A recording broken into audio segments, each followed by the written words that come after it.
నేను కాపాడతా. అందుకే శ్రీ వెంకటేశ్వర స్వామి యొక్క విగ్రహం అభయం ఇవ్వదండి, వరద హస్తం కూడా ఉండదండి స్వామికి. ఎప్పుడు పూజ ఇలా కిందకి ఉంటుంది. ఏం మాట్లాడదామని మనం వెంకటేశ్వర స్వామి దగ్గరికి వెళ్ళినా ఆయన ఏమంటాడు, నోరు మూసుకో కిందకి చూడు, నోరు మూసుకో కిందకి చూడు, అంతే. ఇంకో మాట ఏం చెప్పక, కోరక, ఊరికే కొబ్బరికాయ కోరినట్టు కోరిక, కోరిక ఏం చెప్పక, పాదాల్లో ఏం లేదు, నువ్వు గోవిందా కూడా అన్నది, కిందకి చూడు అంటే నా పాదాలు ఆశ్రయించు, నేను చూసుకుంటా మొత్తం. కలియుగ భగవద్గీత ప్రేక్షకులకు స్వాగతం, సుస్వాగతం. మొత్తానికి ఈ ప్రపంచానికి అధిపతి ఈయనే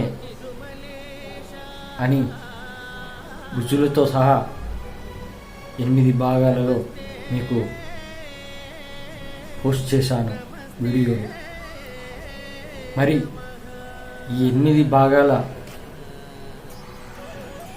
ప్రపంచానికి అధిపతి ఈయనే దాంట్లో కంక్లూజన్ ఏంటో మీరు తెలుసుకోవాలని ఉంటే ఖచ్చితంగా ఈ వీడియో మొత్తం చూడండి. ఎందుకంటే ఈ ప్రపంచాన్ని నడిపించేది ఆయన, వెంకటేశ్వర స్వామి. అసలు ప్రపంచం సృష్టించిందే ఆయన, అలాగే ప్రపంచంలో పుట్టించిందే ఆయన మనల్ని. అలాగే మనతో పాటు గాలి, నిప్పు, నీరు, ఆకాశం, భూమి, మనస్సు, బుద్ధి, మనలోని అహంకారం కూడా ఆయన 8 అంగములు. అలాంటి మనల్ని సృష్టించాడు, మనల్ని ఆఖరికి తీసుకువెళ్ళేది కూడా ఆయనే. మరి ఆయన ఎందుకు సృష్టించాడు మనల్ని, ఎందుకు ఇక్కడ మనము ఈ భూమిపై జీవిస్తున్నాము, అసలు మానవ జన్మకు ఎందుకు ఇచ్చాడు, అలాగే మనతో పాటు జంతువులు ఎందుకు పుడుతున్నాయి, ఎందుకు మనతోటి జీవిస్తున్నాయి, ఇవన్నీ మనం ఈ భాగాలలో తెలుసుకున్నాము. ముఖ్యంగా దైవరహస్యం తెలుసుకున్నాము. ఈ ప్రపంచాన్నే కాదు, విశ్వాన్ని నడిపించేది ఆ మహాశక్తి, ఆ భవానీ మాత అని నేను భావిస్తున్నాను. అలాగే ఆ భవానీ మాతే నిజంగా ఆమెనే మహాశక్తి అయితే, అలా మనము ఆ అమ్మ నుంచే కదా అందరు త్రిమూర్తులు వచ్చారు. మరి ఆ వెంకటేశ్వర స్వామికి బాధ్యతనిచ్చింది, ఆ విష్ణుమూర్తికి బాధ్యతనిచ్చింది అమ్మవారే కదా. మరి ఆ ప్రపంచానికి అధిపతి అయిన ఈ కలియుగ దైవం వెంకటేశ్వర స్వామి అయిన ఆయనను తెలుసుకోకపోతే, ఆయన ఎందుకు ఈ ప్రపంచాన్ని ఎందుకు ఇలా నడిపిస్తున్నాడనేది తెలుసుకోకపోతే మనం మానవ జన్మ పుట్టినందుకు వ్యర్థమవుతుంది. మరి ఈ మానవ జన్మ మనల్ని ఇచ్చినందుకు మనము ఏమి ఆయనకు ఇవ్వాలి? మనము ఈ బుక్కులో చదివాము కదా, ఎన్ని వందల జన్మలు దాటితే, ఎన్నో జంతు ప్రపంచంలో మనము బయటపడితే, అంటే ఎన్నో వందల జన్మలలో జంతు ప్రపంచంలో పుట్టి చనిపోయి మళ్ళీ బయటపడితే కానీ మనము ఇక్కడ ప్రపంచానికి అధిపతి ఈయనే అని మనము తెలుసుకుంటున్నాము. అలాగే భగవద్గీత ప్రకారము మనము ఈ మానవ జన్మ ఎందుకు అనేది కూడా తెలుసుకుంటున్నాము.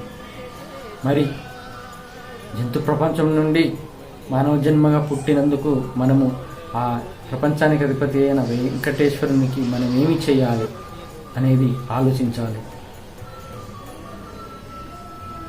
ఇక నేను ఈ 8 భాగాలలో మనం ఏమి నేర్చుకున్నామో ముందు చెబుతాను, ఆ తర్వాత కంక్లూజన్ చెబుతాను. మనము ప్రపంచ ప్రజలు అందరూ అనుకుంటారు ఈ మానవ జన్మ ఒక్కసారే అనుకుంటారు. కానీ ఈ బుక్ ద్వారా మానవ జన్మ రహస్యం తెలుసుకున్నాము కదా. అలాగే జన్మలు ఎలా ఉంటాయని కూడా తెలుసుకున్నాము కదా. మనము చాలా ఆశ్చర్యపోవాల్సింది ఉంది. ఇంత మానవ జన్మ పుట్టడానికి వెనుక ఇంత రహస్యం ఉందా అనేది తెలుసుకున్నాము. ఇక విశ్వాన్ని నడిపించేది ఒక మహాశక్తి ఉందని తెలుసుకున్నాము. ఆ మహాశక్తి భవానీమాత అని నేను చెప్పాను. అలాగే పుణ్యక్షేత్రంలో మనకు కలిగే మంచి గూర్చి తెలుసుకున్నాము.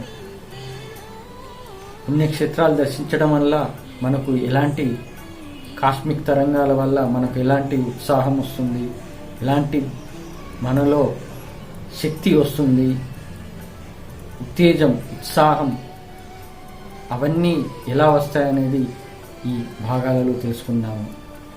ఇక ప్రారబ్ధ కర్మ గురించి తెలుసుకున్నాం. అంటే పూర్వజన్మలో చేసిన పాపాలను మనం ఈ జన్మలో అనుభవించడమే ప్రారబ్ధ కర్మ. ఆ ప్రారబ్ధ కర్మను మనము మనతో పాటు కాదు, మనము అనుభవించడమే కాదు, మన చుట్టుపక్కల వాళ్ళు ఆ ప్రారబ్ధ కర్మ అనుభవిస్తుంటే మనం కూడా వాళ్ళను చూసి బాధపడుతూ మనం కూడా ప్రారబ్ధ కర్మను అనుభవిస్తున్నామని తెలుసుకున్నాము. అలాగే ఆ మహాశక్తి ఒక్కొక్కరికి ఒక్కొక్క బాధ్యతనిచ్చిందని తెలుసుకున్నాము. అందులో వెంకటేశ్వర స్వామికి ఈ కలియుగాన్ని నడిపించడానికి ఇచ్చిన బాధ్యత. అలాగే మనము ఇంతకుముందు ఏ మతంలో అయినా పుట్టి అయి ఉండవచ్చు అని తెలుసుకున్నాము. ఈ బుక్లో చెప్పాడు కదా విశ్వపతి గారు, ఏమని, ఏ మతంలో అయినా ఏ దేశంలో అయినా ఎక్కడైనా పుట్టచ్చు అని, పుట్టిస్తాను అని కూడా చెప్పాడే. మరి దీని ద్వారా, ఈ బుక్ ద్వారా మనం తెలుసుకోవాలి. జంతు ప్రపంచంలో పుట్టడం ఎలాగో తెలుసుకున్నాము. ఎందువల్ల మనము పాపకర్మల వల్ల, మహాపాపకర్మల వల్ల ఎన్ని వందల జన్మలు పుడతామనేది కూడా తెలుసుకున్నాము. జంతు ప్రపంచంలో చివరికి జన్మ ఎప్పుడు వస్తుందో తెలుసుకున్నాము. మానవ జన్మ మనము ఎప్పుడు కలుగుతుంది, ఏ జంతు ప్రపంచంలో నుంచి బయటపడి ఏ పాపకర్మలు అనుభవించినాక మనము ఈ మానవ జన్మ చివరిగా ఇచ్చే అవకాశం అని తెలుసుకున్నాము. పూర్వజన్మ వాసనలు ఎలా ఉంటాయి, మన బుద్ధిని ఎలా అదుపులో ఉంచుకోవాలనేది కూడా నేర్చుకున్నాము. పూర్వజన్మ వాసనలు అంటే మనము చనిపోయినప్పుడు ఏ ఏ ఇంద్రియాలతో, అంటే ఏ ఆశ, ఏ కోరిక, ఏ కోరిక తీరని వాళ్ళు ఎలా చనిపోతారు అలాగే మళ్ళీ పుడతారని తెలుసుకున్నాము. అలాగే మన బుద్ధిని కూడా మనం ఎలా అదుపులో ఉంచుకోవాలి, మనము ఏ దేవునిపై ఎలా ఏకాగ్రత ఉంచాలనేది తెలుసుకున్నాము. పూర్వజన్మలో పడిన కష్టాలు, బాధలు ఈ జన్మలో అనుభవించేవి చాలా తక్కువ అని తెలుసుకున్నాము. అదే కదా, బీపీ షుగరు వచ్చిందని ఒకరు బాధపడితే అతనికి చెప్పారు కదా విశ్వపతి గారు, ఇంతకుముందు పక్షవాతం, క్యాన్సర్తో ఎన్నో 10-20 సంవత్సరాల వరకు నువ్వు బాధను అనుభవించావు, ఆ బాధను పోల్చుకుంటే ఈ బాధ ఎంత అని చెప్పారు. అంటే మనము అసలు రోగం రాకుండా ఉండడమే అసలైనది, చాలా మనకు ఒక వరం, ఆ దేవుడిచ్చిన వరం. ఎలాంటి రోగం లేకుండా, ఎలాంటి బాధలు లేకుండా, అంటే అనారోగ్యం లేకుండా ఉండడమే ఒక పెద్ద వరం. అది మన పూర్వజన్మ పుణ్య కార్యాల వల్ల మనకు లభిస్తుంది. అలాంటిది చిన్న బీపీ, షుగర్ వాటి గురించి ఆలోచిస్తూ బాధపడితే ఇంతకుముందు ఎంతో ఘోరంగా అనుభవించామని తెలుసుకోవాలి. ఇది చాలా తక్కువ బాధ అని కూడా తెలుసుకోవాలి. ఇందుకు మనము ఆ దేవునికి ఎంతో, ఈ మాత్రం మనము ఆరోగ్యంగా ఉంటున్నందుకు, చిన్న బాధలతో ఉన్నందుకు ఆయనకు ఇంకా మనం రుణపడి ఉన్నామని, ఆ వెంకటేశ్వర స్వామికి రుణపడి ఉన్నామని తెలుసుకోవాలి. నిజమైన దైవభక్తి వల్ల భగవద్గీత ద్వారా మనలోని శరీర అవయవాలు ఎలా ఆరోగ్యవంతంగా ఉంటాయో తెలుసుకున్నాము. భగవద్గీతను నేర్చుకుంటే నీలో దైవశక్తి, నీ బ్రెయిన్లో పూర్తిగా భగవద్గీతను అర్థం చేసుకొని భగవద్గీత ప్రకారం నడిస్తే, నియమాలు పాటిస్తూ ధర్మంగా నీతిగా జీవితం గడుపుతూ ఉంటే నీలో దైవశక్తి వస్తుంది. దానివల్ల నీ యొక్క శరీర భాగాలు కూడా మంచిగా పనిచేస్తాయి అని ఈ బుక్లో నేర్చుకున్నాము. అలాగే ఇదంతా ఆ ఏడుకొండల వెంకట స్వామి చెప్పాడు. విశ్వపతి గారు చెప్పడం కాదు, ఆ విశ్వపతి గారి ద్వారా వెంకటేశ్వర స్వామి మనకు చెబుతున్నాడని అర్థం చేసుకోవాలి. ప్రకృతిని ఎలా ప్రేమించాలో, అది మనకు ఎంతటి మంచిని చేస్తుందో తెలుసుకుందాం. మనం టూరిస్ట్ వెళ్తాము, ఫారెస్ట్, ఇంకా ఎక్కడో కొండలలో ఆలయాలకు వెళ్తాము. కానీ అక్కడ ఎంత శబరిమల ఉంది, తిరుమల ఉంది, ఇలా శ్రీశైలం ఉంది, ఇలా ఎన్నో ఫారెస్ట్లో ఉన్న ఆలయాలను దర్శించినప్పుడు మనకి ఎంతటి ఫీలింగ్ వస్తుందో మీరు అనుభవించి ఉండవచ్చు. అలాంటి ప్రకృతి గురించి మనము తక్కువ అంచనా వేయద్దు, తక్కువగా చూడొద్దు. వాటిని చెట్లనైనా, ఆ చెట్ల మీద ఉండే పక్షులైనా, ఇంకే విధమైన మనకు సంతోషాన్ని తెప్పించే ప్రకృతిలో ఏ భాగమైనా మనము ప్రేమించాలి. అంతా దేవుడిచ్చాడు, మనకు ఇంతటి భాగ్యం మనకు కలిగించాడని ఆ దేవునికి మనము కృతజ్ఞతలు చెప్పాలి. ఇక అంబానీ కుమారుడు గురించి అందరికీ తెలుసు కదా. పాపకర్మలు ఎలా అనుభవిస్తామో తెలుసుకున్నాము కదా. ఆయన ఏమన్నారు ఈ బుక్లో? పాప పుణ్యకర్మలు వచ్చే జన్మలో 2 విధాలుగా విడివిడిగా అనుభవిస్తారని ఉంది. ఇప్పుడు అందరికీ తెలుసు, యూట్యూబ్ వీడియోలలో చూస్తే అంబానీ కుమారుడి గురించి చెప్పారు. ఏమని? అతను అనారోగ్యంతో బాధపడుతున్నాడని, పుట్టుకతోనే ఎంతో డాక్టర్లు కూడా నయం చేయని అనారోగ్యంతో బాధపడుతున్నాడని చెప్పాడు. ఏది? యూట్యూబ్ వీడియోలలో. మరి అలా కోటీశ్వరుడుగా పుట్టిన, అంటే బిలియనీర్గా పుట్టిన ఆయన అనారోగ్యంతో బాధపడుతున్నాడే, అది ఎందుకు వల్ల? ఒక పక్క పుణ్యకార్యాలు చేయడం వల్ల కోటీశ్వరుడుగా బిలియనీర్గా ఉండడం, అలాగే ఒక పక్క పాపకర్మల వల్ల అనారోగ్యంతో పుట్టడం. ఇది పూర్వజన్మ పాప పుణ్య కర్మలు మనము వచ్చే జన్మలో ఎలా, అంటే ఈ జన్మలో ఎలా అనేది అనుభవిస్తామనేది తెలుసుకున్నాము. మరి అంబానీ లాంటి వాళ్ళు, పెద్దవాళ్ళు, వాళ్ళు ఎంతో బిలియనీర్, ఎన్నో డబ్బులు ఉన్నాయి. కానీ వాళ్ళకు తెలియదు ఎందుకు ఇలా వస్తుందో, ఎందుకు దీనివల్ల ఇలా మనము ఇలా నా పిల్లలు బాధపడుతున్నారనేది వాళ్ళకు తెలియదు. కానీ ఈ బుక్ ద్వారా మనము ఏమని చెప్పారు? ఎవరైతే మంచి కార్యాలు చేస్తూ, మంచి పనులు చేస్తూ, గొప్పలకు పోకుండా అంతా దైవకార్యంగా భావించి చేస్తే అది తనకే మంచి జరుగుతుందని అది ఈ బుక్లో చెప్పారు.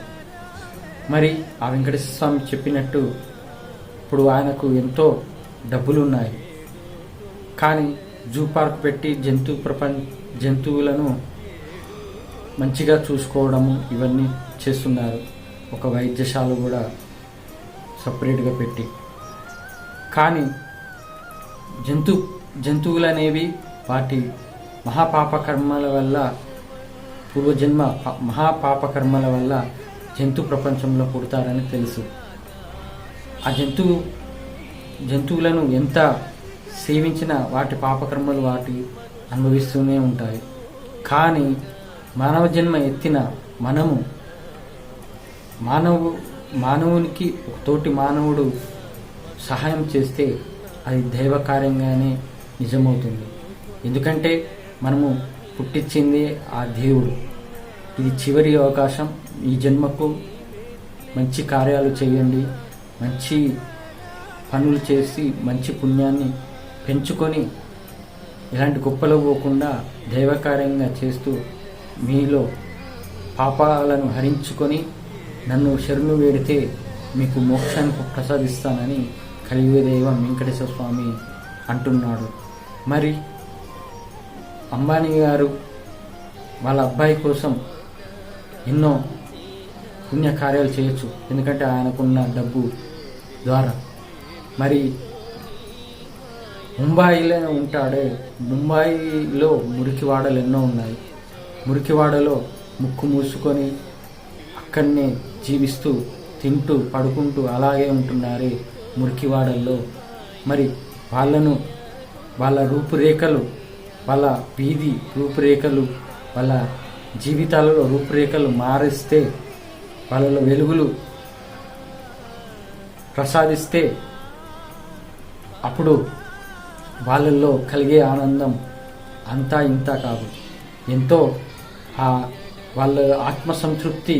ఎప్పుడైతే వాళ్ళ ఆత్మసంతృప్తి కలుగుతుందో, నేను సంతోషంగా ఉన్నాను, ఆ దేవుడే నాతోటి, ఆ దేవుడే ఈయనతోటి చేపిస్తున్నాడు అని భావించి ఆ దేవుని తలుచుకొని సంతోషంగా ఎప్పుడైతే ఆత్మసంతృప్తితో వాళ్ళు వేడుకుంటారో, అలా వాళ్ళు సంతోషపడటానికి ఎవరు కారణమైతే వాళ్ళను ఆ దేవుడు సంతోషంగా చూస్తాడు, వాళ్ళకి ఎలాంటి బాధలున్నా తొలగిస్తాడు. ఇది పాప కర్మలను హరించుకోవడానికి ఇచ్చే మార్గమే ఇది. మరి ఇలాంటి, ఎందుకంటే వాళ్ళల్లో పరమాత్మ ఉన్నాడు, ప్రతి మనిషిలో పరమాత్మ ఉంటాడు, ప్రతి జీవిలో పరమాత్మ ఉంటాడు. కానీ మానవునికి ఒక అవకాశం ఇచ్చాడు. జంతు ప్రపంచానికి పాప పుణ్యాల నుంచి బయటపడే, పుణ్యం చేసే కార్యం లేదు, వాటికి అవకాశం లేదు, పాపాలను హరించుకునే అవకాశం కూడా లేదు. కానీ మానవునికి మాత్రమే పాపాలను హరించుకోవడానికి, పుణ్యకార్యాలు చేయడానికి అవకాశం ఉంది. మరి వాళ్ళు అలా సంతోషపడితే వాళ్ళలో ఉన్న పరమాత్మ కూడా వాళ్ళ ఆత్మ సంతృప్తిని అతను అంటే ఆ పరమాత్మ అర్థం చేసుకొని ఎవరైతే వాళ్ళని సంతోషపరుస్తున్నారో, వాళ్ళలోని ఆ కారణమైన ఎవరైతే వాళ్ళను సంతోషపరచడానికి వాళ్ళలో ఉన్న బాధల్ని, అనారోగ్యమైన అన్నీ తొలగిస్తారు. ఇదే మనలో పాపకర్మలను తొలగించుకోవడానికి ఒక మార్గం అవుతుంది. మరి అంబానీ గారు ఆయన కుమారుల్ని అనారోగ్యం నుంచి బయటపడడానికి చేస్తారో లేదో మనకు తెలియదు. కానీ ఈ బుక్ ద్వారా అయితే నేను చెప్పాలనిపించింది, ఆ వెంకటేశ్వర స్వామి చెప్పిస్తున్నాడేమో అని నేను అనుకుంటున్నాను. ఎందుకంటే ముంబైయే కాదు, దేశం మొత్తంలో అందరినీ మంచిగా మార్చడానికి, అంటే పేదవాడు లేకుండా చేయడానికి కూడా అవకాశం ఆయనకు ఉంది, అంబానీ గారికి. కానీ ఆయన ఆ దేవుడే కలిపియాలి కదా, ఆయనకు ఆలోచన మరి ఎప్పుడు వస్తుందో అది మనం ఎదురు చూడాలి. ఇక నెక్స్ట్ శాశ్వతమైనది ఏంటో, అశాశ్వతమైనది ఏంటో తెలుసుకున్నాను. ఈ భూమిపై పుట్టాక మనం సంపాదించేటి అన్నీ అశాశ్వతం. కానీ మనము భౌతికమైన ఈ ఆస్తి పాస్తులు, డబ్బు అన్నీ అశాశ్వతం. కానీ ఎప్పుడైతే నువ్వు ఆత్మసంతృప్తితో భగవద్గీత ప్రకారం నడుస్తూ ఆత్మసంతృప్తితో దేవుని దైవ చింతనలో ఉంటే అప్పుడు నీకు ఏది శాశ్వతం అనేది తెలుస్తుంది. అలాగే దైవ చింతన ఎవరికి వస్తుంది అనేది తెలుసుకున్నాము. దైవ చింతన అనేది ఎవరికి వస్తుంది? ఎవరైతే తను పడుతున్న బాధలను తట్టుకోలేక ఎప్పుడైతే తన ఇష్టదైవానికి వేడుకుంటాడో, మనస్ఫూర్తిగా నీకోసం నేను మారతాను అని భావిస్తూ ఆలోచనతో అతను మారతాడో అప్పుడు దైవచింతనలోకి వెళ్తాడు. అప్పుడే తన ఇష్టదైవం అనుగ్రహం పొందుతాడు. ఇది ఇక స్థితప్రజ్ఞత గురించి కూడా తెలుసుకున్నాము.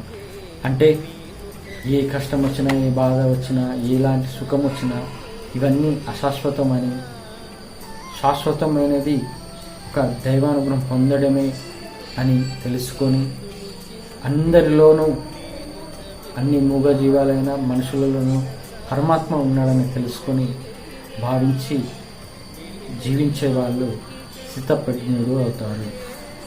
అలాగే నేను ఈ 8 భాగాలు మీకు వివరించాను. కానీ ఇవన్నీ ఎందుకు చెబుతున్నా అంటే, హిందూ, ముస్లిం, క్రిస్టియన్ ఇంకా వేరే మతస్థులు మాది అసలైన ధర్మమైన మతం అని భావిస్తూ ఇతర మతాల వారిని దూషించటము, చంపుకునే కాడికి వచ్చే పరిస్థితులు జరిగాయి కూడా. వీరిలో ఉన్న మత ద్వేషంని తీసివేయడానికే ఈ భాగాలు. ఇప్పుడు మనము మానవ జన్మ ఎందుకు ఎత్తామో తెలుసుకున్నాము. మన పూర్వజన్మలో ఏ మతంలో అయినా పుట్టచ్చని తెలుసుకున్నాము. ఏ మతంలో అయినా, ఎక్కడైనా, ఏ దేశంలో అయినా పుట్టి ఉండొచ్చని తెలుసుకున్నాము. కానీ ఇప్పుడు ఎలా ఉంది? హిందువులు మేమే ధర్మంగా జీవిస్తున్నామని భావిస్తూ, మేమే దైవ అనుగ్రహంతో ఉన్నామని భావిస్తూ, ఇతర మత వాళ్ళను, ముస్లింలైనా క్రిస్టియన్స్ అయినా వాళ్ళని దూషించే వాళ్ళు, అంటే మతద్వేషం కలిగిన వాళ్ళు ఉన్నారు. వాళ్లకు ఇది తెలవాలి. ఇది తెలిస్తే వాళ్ళల్లో మార్పు వస్తుందో లేదో తెలియదు, కానీ వాళ్ళకు ఒక గుణపాఠం అవుతుంది. బుద్ధి రావడానికి ఒక అవకాశం వస్తుంది. అలాగే ముస్లింలైనా అందులో కూడా ఉన్నారు. హిందూ గుడులను కూల్చడము, హిందూ దేవుళ్లను అవమానపరచడము ఇవన్నీ చేస్తున్నారు. ఇది కూడా అది వాళ్ళకు బుద్ధి వచ్చేటట్టు చేయాలి. క్రిస్టియన్స్ అయితే ఒక కొత్త పద్ధతి పెట్టారు. వాళ్ళలో కొత్తగా వచ్చిన వాళ్ళను పూర్తిగా డైవర్ట్ చేయడానికి. ఏంటంటే, ఎవరో టీటీడీలో పనిచేసిందంట, వాళ్ళు ఈ మతంలోకి రావడానికి కారణము చెప్పడము, ఆ మతంలో ఏమీ లేదని, ఆ మతంలో అంతా బూటకమని ఇవన్నీ చెప్పి వాళ్ళను ఒక మాయలో పడేసి వాళ్ళని పూర్తిగా క్రిస్టియన్స్గా మార్చడానికి ప్రయత్నం చేస్తున్నారు. ఇది దొంగ పాస్టర్లు అంటారు వాళ్ళు. మరి ఇంత ఘోరంగా తయారవుతుంది సమాజంలో ఉన్న మనుషులు. ఏంటంటే వాళ్ళ స్వార్థం.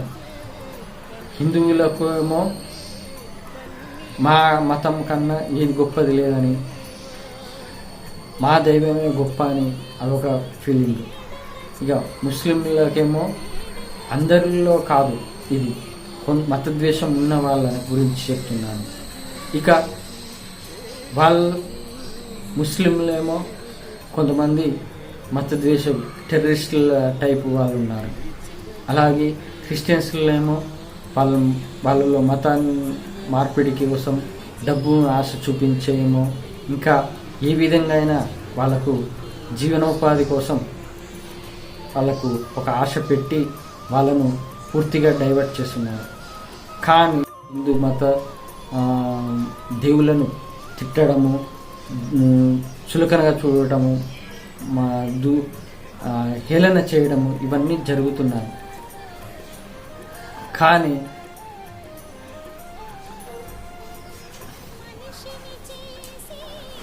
కానీ నేనేమంటున్నంటే, వెంకటేశ్వర స్వామి ఈ బుక్కులో చెప్పాడు ఏమని, నేను ఎక్కడైనా మిమ్మల్ని పుట్టిస్తాను, మీ పాప పుణ్య కార్యాలను బట్టి మీరు ఏ దేశంలో అయినా పుట్టచ్చు, ఏ రాష్ట్రంలో అయినా పుట్టచ్చు, ఏ మతంలో అయినా పుట్టచ్చు, ఏ జాతిలోనే పుట్టచ్చు అని అన్నాడు.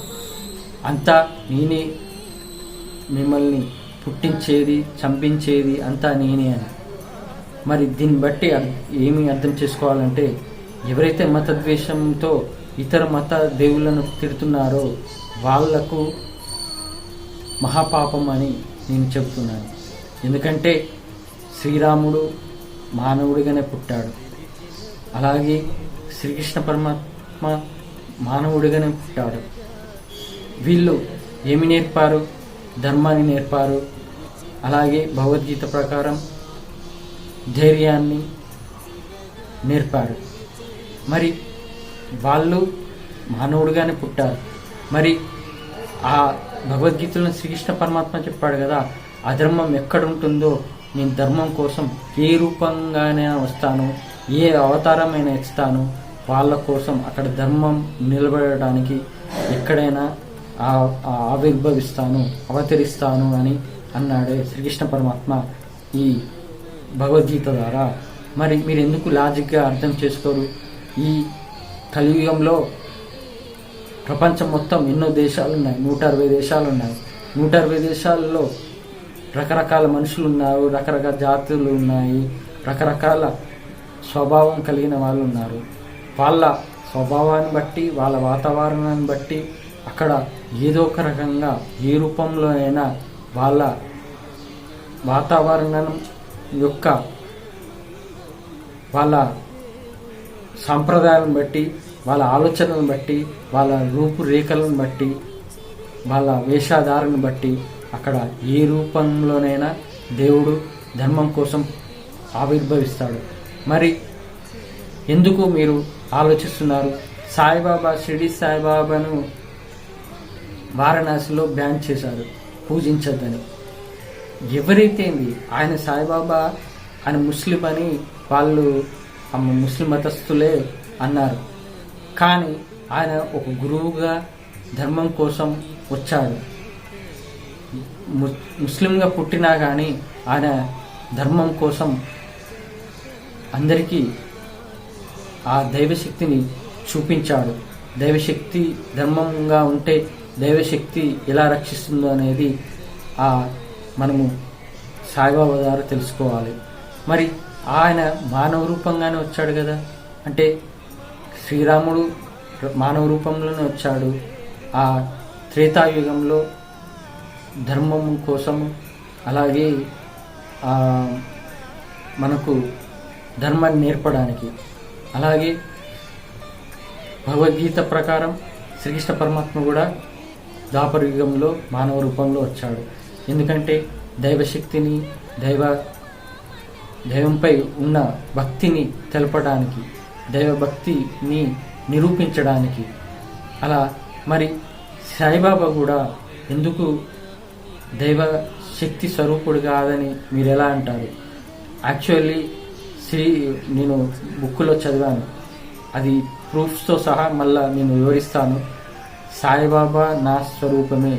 ఈ కలియుగంలో ఎవరైతే దేవుళ్ళ రూపంలో దేవుళ్ళుగా పిలుస్తున్నారో అందరూ నా స్వరూపాలే అని శ్రీ వెంకటేశ్వర స్వామి చెప్పాడు.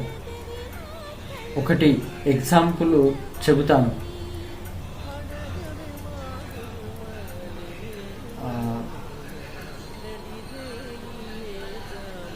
నేను నండూరి శ్రీనివాస్ గారి వీడియోస్ చూస్తాను యూట్యూబ్లో.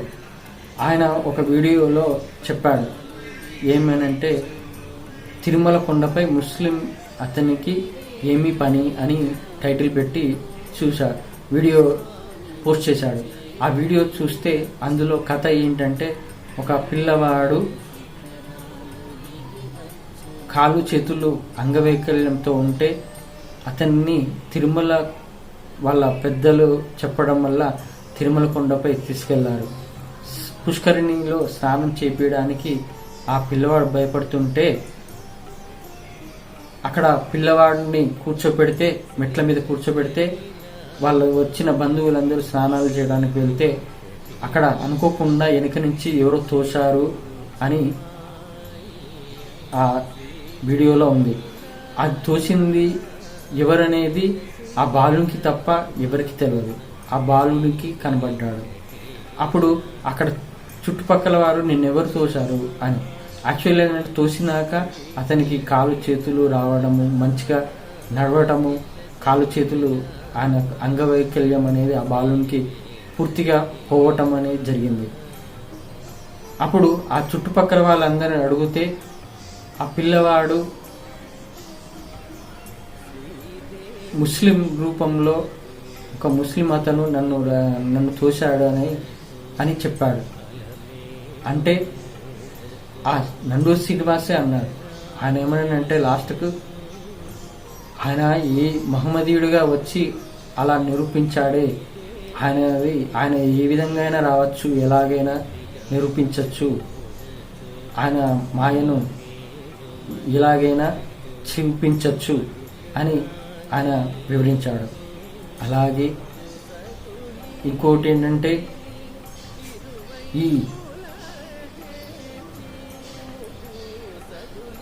నాలో జరిగిన, నా జీవితంలో జరిగిన అనుభవ ప్రకారం చెబుతున్నాను. నా భార్య గర్భవతితో ఉన్నప్పుడు కళ్ళు తిరిగి కింద పడిపోతే ఒక ముస్లిం ఫ్యామిలీ, ఆ కుటుంబం, నేను డ్యూటీలో ఉంటే ఆ మొక్కతి ఉన్నప్పుడు కళ్ళు తిరిగి పడిపోతే వాళ్ళు హాస్పిటల్ తీసుకెళ్ళి, ఇది 2007లో జరిగింది, హాస్పిటల్ తీసుకెళ్ళి వాళ్ళు 2000 రూపాయలు నన్ను అడగకుండా, ఎలాంటి ఆలోచన చేయకుండా 2000 రూపాయలు ఖర్చు పెట్టారు అప్పట్లో. మరి అప్పుడు నాకు అర్థమైంది. అప్పుడు నాకు కూడా పూర్తిగా అర్థం కాలేదు.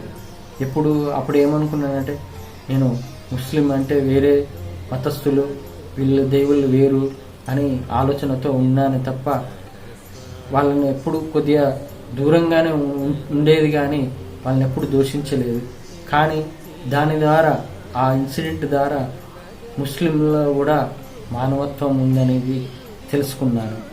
ఇక నేను ఎప్పుడైతే హైదరాబాద్కు వచ్చానో 2010లో, జాబు దొరకక జాబు కోసం నా భార్య పిల్లల్ని ఎలా పోషించాలని బాధతో ఉన్నప్పుడు, ఏ పరిచయం లేని మనిషి, ఒక వారం 10 రోజులు ఉన్న పరిచయం, ఆయన క్రిస్టియన్, ఆయన నాకు ఉద్యోగం ఇప్పించాడు నెక్స్ట్ డేనే.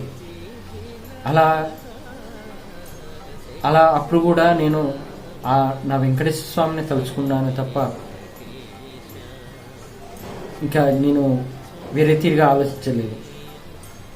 అలా నేను ఇవన్నీ జరిగినాక నేను మొన్న దైవానుగ్రహం పొందాక, తిరుమల గర్భగుడిలో దైవానుగ్రహం పొందాక, ఈ బుక్ చదివాక నాకు అప్పుడు అర్థమైంది. నాకు తెలియజేసింది ఇదా, తండ్రి వెంకటేశ్వర స్వామి అందరిలోనూ నేనే ఉన్నాను, నువ్వు నన్ను తలుచుకున్నా నేను ఏ రూపంలో అయినా వస్తాను, ఏ మతస్థుడైనా కాదు, అక్కడ ఏ మనిషి రూపంలో అయినా వస్తాను, నిన్ను ఆదుకుంటాననేది నిరూపించావా తండ్రి అనేది ఆయన వెంకటేశ్వర స్వామిని తలుచుకొని ఎంతో ఏడ్చాను. అలా నిరూపించాడు. నేను అందుకే అంటాను, శ్రీకృష్ణ పరమాత్మ భగవద్గీత ప్రకారము నేను ఎక్కడైనా అవతరిస్తాను, ఏ రూపంలో అయినా వస్తాను ధర్మం కోసం అని.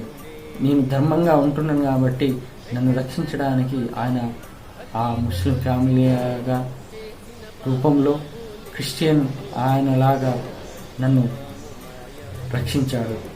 నా జీవితంలో నాకు ఒక తోడుగా ఉన్నాడు. మరి ఇంతగానము చేసినాక మనము మతద్వేషం ఎందుకు పెట్టుకుంటాము? నాకు ఈ బుక్ చదివినాక నేను గుర్తు చేసుకుంటే ఎప్పుడో 2007లో జరిగింది, 2010లో జరిగింది, నేను గుర్తు చేసుకొని అర్థం చేసుకుంటే వెంకటేశ్వర స్వామి అంతా ఈ ప్రపంచంతా ఉన్నాడని నేను నిరూపణ చేసుకున్నాను.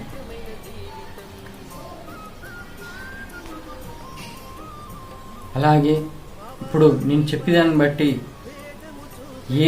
ఇప్పుడు ముస్లిం వాళ్ళే శ్రీ వెంకటేశ్వర స్వామిని అల్లుడిగా, వాళ్ళ ఇంటి అల్లుడిగా పూజిస్తారు, ఆయన్ని పూజిస్తారు. కర్నూలులోనే ప్రతి వైకుంఠ ఏకాదశి రోజు, ఇంకా ఈ రోజు, ఆ రోజు ఆయనను సపరేట్గా వాళ్ళు గుడికి వెళ్ళి ముస్లిమ్స్ అందరూ కలిసి ఫ్యామిలీతో వెళ్ళి ఆయన దర్శనం చేసుకొని కొబ్బరికాయ కొట్టి వస్తారు. ఇప్పుడు నేను చెప్పిన దాన్ని బట్టి చూస్తే వాళ్ళు ఎంతో సంతోషించి ఉండొచ్చు. ఈ ప్రపంచానికి అధిపతి ఆయనే, ఆ ఏడుకొండల వెంకటేశ్వర స్వామి ఈ మతాలను సృష్టించింది ఆయనే. ఈ మతములో ఉన్న ప్రజలు అందరూ ఆయన సృష్టించిందే అని తెలుసుకోవాలని కోరుకుంటున్నాను. ఇక ఎవరైతే మతద్వేషం పెట్టుకుంటారో ఏంటంటే మీకు ఉన్న జ్ఞానము మీకే తెలుసు. అది ఎంతవరకు మీకు ఆ దేవుడు ఎంతవరకు ఇచ్చాడో అంతవరకే జ్ఞానం తెలుసు. కానీ మీకు మీకు మించిన జ్ఞానం కలిగిన వాళ్ళను మీరు తక్కువ అంచనా వేయకండి. అది దైవ కార్యంగా చేస్తున్నారని భావించాలి. మీరు మిమ్మల్ని మార్చడానికి దైవమే మా రూపంలో వచ్చి మిమ్మల్ని మార్చడానికి వచ్చాడని అర్థం చేసుకోవాలి. కానీ ఇప్పటికీ కూడా అర్థం చేసుకోకుండా మీరు మతద్వేషంతో ఉంటే అది ఏ పాపం జరుగుతుందో మీకు ఒకటి వివరిస్తాను. ఏంటంటే నేను ఒక బుక్కులో చదివాను, విశ్వపతి గారు రాసిన బుక్కులోనే. ఏమనంటే ఒక గుడి పూజారి ఆయన ఒకరిని ఒక రకంగా, ధనవంతులను ఒక రకంగా, పేదవాళ్ళను ఒక రకంగా చూసేది అన్నట్టు. అలా చూడటం వల్ల వాళ్ళు ఒక నిజమైన దైవభక్తుడు వచ్చినప్పుడు అతను చేసిన పాపం ఎలా అంటే ఆ నిజమైన దైవభక్తునికి ఏదో ఒక రకంగా బాధ పెట్టడం వల్ల ఆ దేవునికి కోపం వచ్చింది. అసలు అయ్యగారిగా చేయాల్సిందేంటి? తండ్రి, నీకోసం నీ భక్తులు వస్తున్నారు, వాళ్ళను నువ్వు మంచిగా కరుణించు, వాళ్ళను నువ్వు మంచిగా ఆశీర్వదించు అని కోరుకోవాలి. కానీ పూజారి ధనవంతుల్ని ఒక రకంగా స్పెషల్ పూజలు చేయడము, పేదవాడిని ఇచ్చే వాళ్ళు అని ఇట్లా ఎటకారంగా లేకపోతే తక్కువ అంచనేసి చూస్తే అహంకార భావంతో ఉంటే అది శిక్ష వేసేది ఎలా ఉంటుందో ఆ బుక్లో వివరించాడు. ఏమనంటే నిజమైన దైవభక్తులను ఎవరైతే బాధ పెడతారో, వాళ్ళని దూషిస్తారో, అది ఆ దేవునికి పూజ చేసే పూజారి అయినా ఎలాంటి అనుభవం, ఎలాంటి బాధలు పడతాడంటే జంతు ప్రపంచంలో పుట్టి ఒక ఘోరమైన ఒక బుద్ధింకలాగానో ఇంకా ఎన్నో క్రిమికీటకాలుగా కాళ్ళు కింద తొక్కి వేసే అంత చీమలు అవి ఉంటాయి, అంత ఘోరంగా పుడతాడు, అలా అనుభవిస్తారు అని ఆ బుక్కులో ఉంది. ఆయన పూజారి చేసిన పూజారికి అంతగానం శిక్షలున్నాయి. మరి మీరు ఏమి పూజలు చేయకుండా ఉన్నవాళ్ళు మతద్వేషం పెంచుకుంటే మీకు ఇంకా ఎంత ఘోరంగా శిక్షలు ఉంటాయో అర్థం చేసుకోవాలి. మరి ఇది ఎందుకు చెబుతున్నానంటే మీలో మతద్వేషం పోవడానికి, మీరు ఈ మానవ జన్మ ఎందుకు పుట్టామో తెలుసుకోవడానికి, ఈ మానవ జన్మ రహస్యం తెలుసుకొని భగవద్గీత ప్రకారం నడవడానికి, భగవద్గీతను తెలుసుకొని మీకు మీరు జన్మ మరణ చక్రం నుంచి బయటపడి పునర్జన్మ లేకుండా మీకు మీరు మోక్షాన్ని ఆ ఏడుకొండల వెంకటేశ్వర స్వామి శరణు వేడి మోక్షాన్ని పొందాలని కోరుకుంటున్నాను. ఈ ప్రపంచంలో ఎటువంటి మతస్థులైనా, ఎటువంటి జాతిలో పుట్టినా, ఎక్కడ ఏ దేశంలో పుట్టినా అందరూ ఆ పరమాత్మ కింది వాళ్ళే. మీరు ఎంత అహంకారంతో ఉన్నా ఆయన పుట్టించిందంతా ఆయన మిమ్మల్ని, ఈ ప్రపంచాన్ని సృష్టించిన వాడు మిమ్మల్ని ఏమైనా చేయగలడు.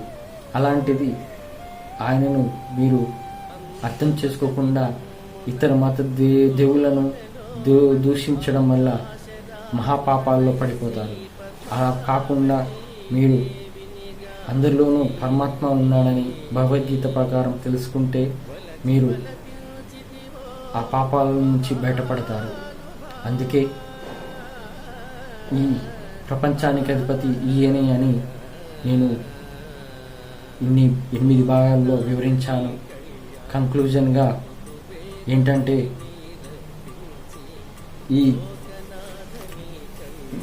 ఒక నిమిషం, ఇంకా కొన్ని పాయింట్స్ ఉన్నాయి, నేను అది మర్చిపోయాను. ఎవరు ధర్మంగా జీవిస్తున్నారు అనేది వివరించారు ఈ బుక్లో. అలాగే ఎవరు భగవద్గీత ప్రకారం, ఖురాన్ ప్రకారం, బైబిల్ ప్రకారం నీతిగా నిజాయితీగా ధర్మంగా జీవిస్తున్నారని అది కూడా వివరించారు. ఏంటంటే భగవద్గీత అనేది హిందువులకు, ఖురాన్ అనేది ముస్లింలకు, బైబిల్ అనేది క్రిస్టియన్. కానీ 3 గ్రంథాలలో అర్థం ఒకటే. ఏదైనా అందరిలోనూ పరమాత్మను, నీ దేవుణ్ణి చూడు. నీ హిందువు అయితే ఇతర మతస్థులలో నీ దేవుణ్ణి చూడు. ముస్లిం అయితే ఇతర మతస్థుల్లో నీ అల్లాని చూడు. నువ్వు క్రిస్టియన్ అయితే ఇతర మతస్థుల్లో ఉన్న మనుషుల్లో దైవం నీ యేసు అని భావించు. అంతేకాని ద్వేషం పెట్టుకోకు. ఇతర దేవుళ్ళు వేరు అని భావించకు. శ్రీకృష్ణ పరమాత్మ ప్రకారం ప్రపంచం అందరిలోనూ పరమాత్మ ఒక్కడే అని నిరూపించాడు. అలాగే ఆ షిరిడి సాయిబాబా కూడా ఒక్కడే పరమాత్మ అని నిరూపించాడు. అందుకే మనము ధర్మంగా జీవిస్తూ మన గ్రంథాలను ప్రకారం నీతి నిజాయితీతో ధర్మంగా జీవించాలి. ఇక స్వార్థంగా దేవుడిని అడ్డం పెట్టుకొని జీవిస్తున్నారు స్వామీజీలు, క్రిస్టియన్స్లో దొంగ పాస్టర్లు ఇలా ఉన్నారు, దేవుడిని అడ్డం పెట్టుకొని జీవించేవాళ్ళు. ఇక అందరూ దేవుళ్ళు ఒకటే. పురాణాల ప్రకారం త్రేతాయుగంలో శ్రీరాముడు, ద్వాపర యుగంలో శ్రీకృష్ణ పరమాత్మ, ఈ 2 యుగాలు కలిపితే మనము ఈ కలియుగంలో మనము ఆ 2 యుగాల ద్వారా మనం ఏమి నేర్చుకున్నామో ఈ కలియుగంలో అలా నేర్చుకొని మనము జీవిస్తే అప్పుడు నీకు దైవానుగ్రహం పొందడానికి నీకు ఇచ్చిన అవకాశం అని భావించాలి. ఇక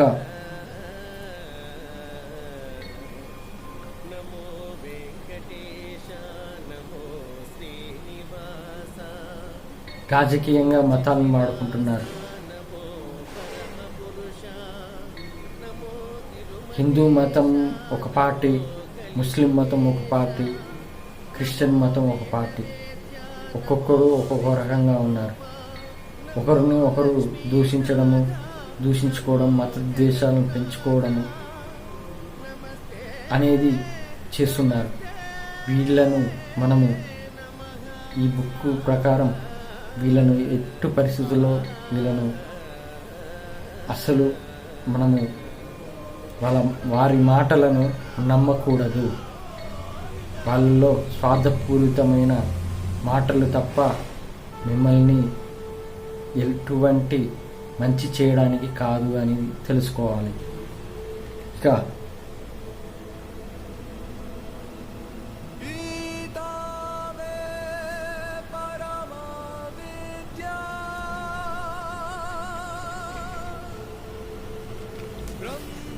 ఇక మనము అంతఃకరణ శుద్ధిగా భగవద్గీత ప్రకారం, ముస్లిం అయితే ఖురాన్ ప్రకారం, క్రిస్టియన్ అయితే బైబిల్ ప్రకారం అంతఃకరణ శుద్ధిగా ఉన్నప్పుడే మనము మన ఇష్టదైవానికి అనుగ్రహం పొందుతాము.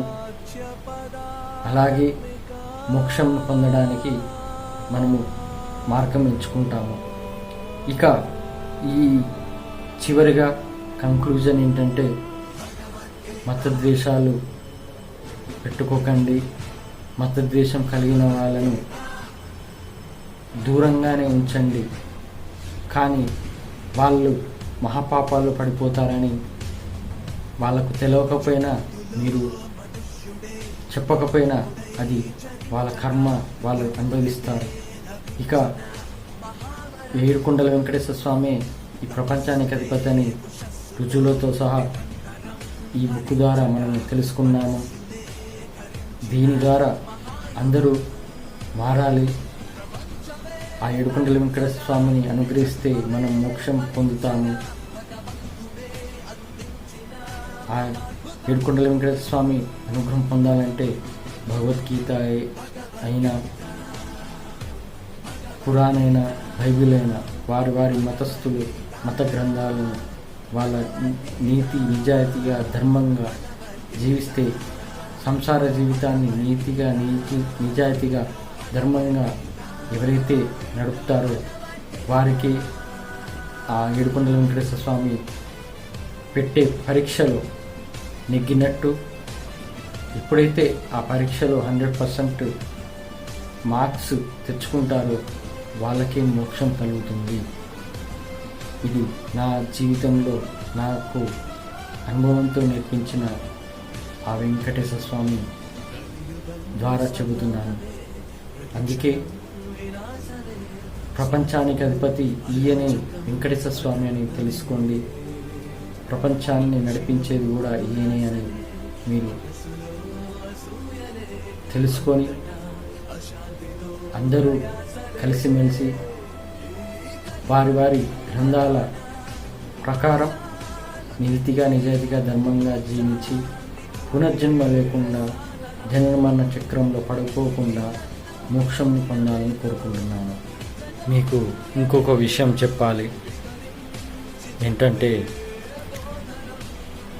ఇతర దేవులను తిట్టిన, ఇతర మతస్థుల దేవుళ్ళను దూషించిన చివరికి చేరేది అసలైన ఆ వెంకటేశ్వర స్వామికి చేరుతుంది.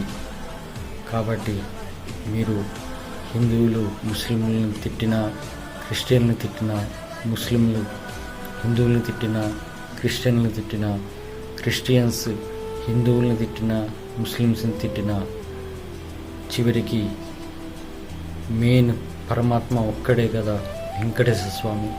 ఈ ప్రపంచానికి అధిపతి ఈయనే, ఆయనకే చేరుతుంది. కాబట్టి మహాపాపంలో పడకండి. అందరూ దేవుళ్ళలో స్వరూపమే ఆ వెంకటేశ్వర స్వరూపమే అని తెలుసుకోండి. అందుకే చెబుతున్నాను, మీరు పాపాలలో పడకుండా జాగ్రత్తగా ఉండాలని కోరుకుంటున్నాను. ఓం నమో వెంకటేశాయ నమః.